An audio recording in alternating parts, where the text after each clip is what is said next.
It's kind of exciting when you get something new to play with, and I have to tell you that for 50 cents over at the Joann's, I got this huge ball of metallic yarn. It was on super sale. So, what better place to use it than in your Omni Stitch? And what I'm going to do is use a small feeder, and I am going to layer it on some fabric. And I really enjoy using it, but this is just such a deal. I can't believe it. And I've bought a whole bunch of them, so I'm going to have a lot of fun playing with them. So I'm going to throw it on the floor, which I probably wish I hadn't done, because I think my dog is going to go after it. But I'm going to set up my Omni Stitch with a small feeder, and you'll notice here's my small feeder. Let's go in close. You see I have my little remote control here to talk to you while we're doing it. So we're going to move in on it. Hopefully you have some good lighting here. I'm going to slide the feeder in. Now I like to use my presser foot, my darning foot, on the machine with the small feeders, and it appears that I tightened up the bracket when I had removed the last feeder. So I'm going to slide on the fork end, kind of wiggle it up there a little bit and get it in. Every now and then I take all the screws out of the machine and wipe everything down because the lint gets up in there. I tell you, I've had more fun with this machine than the law allows. So even if I never finish a project, at least I've enjoyed the time that it's given me, the relaxation that it's given me. So I know that several of you feel that way. And I have to tell a special friend, Rachel, that I'm still working on your bag, girl. It's coming. I'm working on some designs.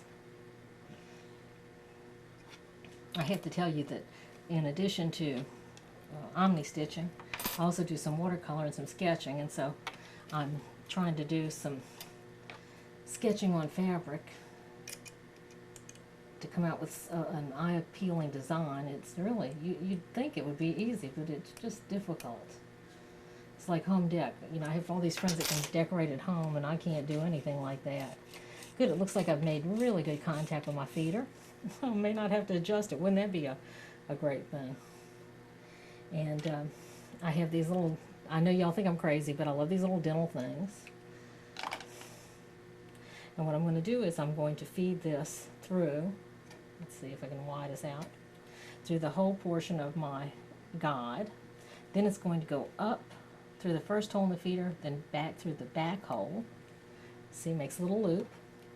Then I'll take the dental floss loop, press this in. I think this is for people that have appliances like braces and such, and you can get them at any drugstore.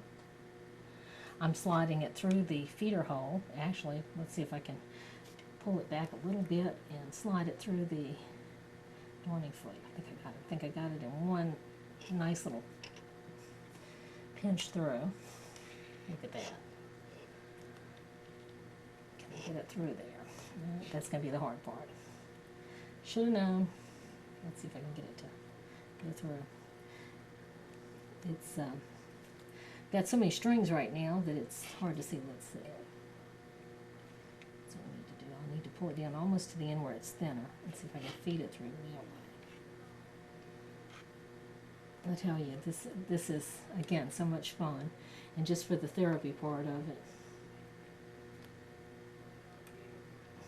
I have to say, I have been ill for a while, and having this just is really a lot of fun. It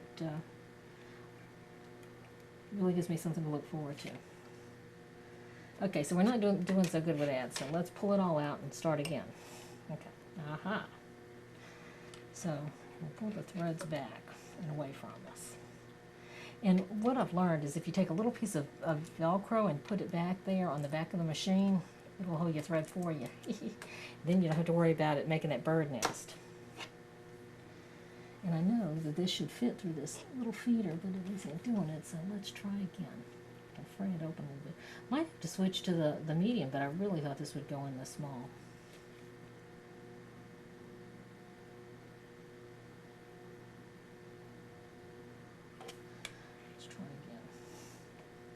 I'll pull it almost through, and I'm going to take the very end of it and see if I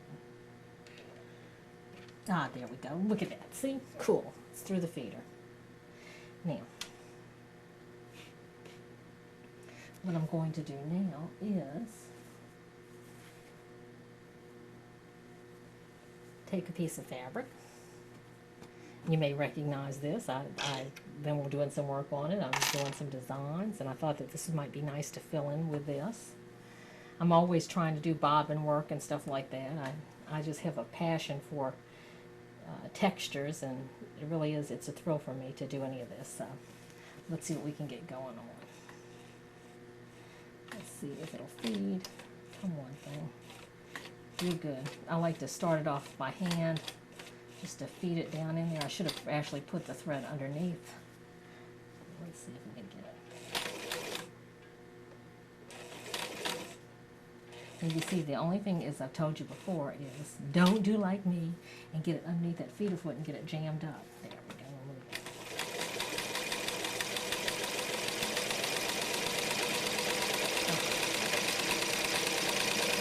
Oh, I just love it.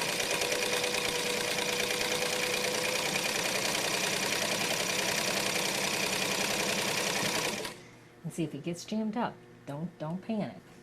Lift back on your needle and just pull it, the little lump through.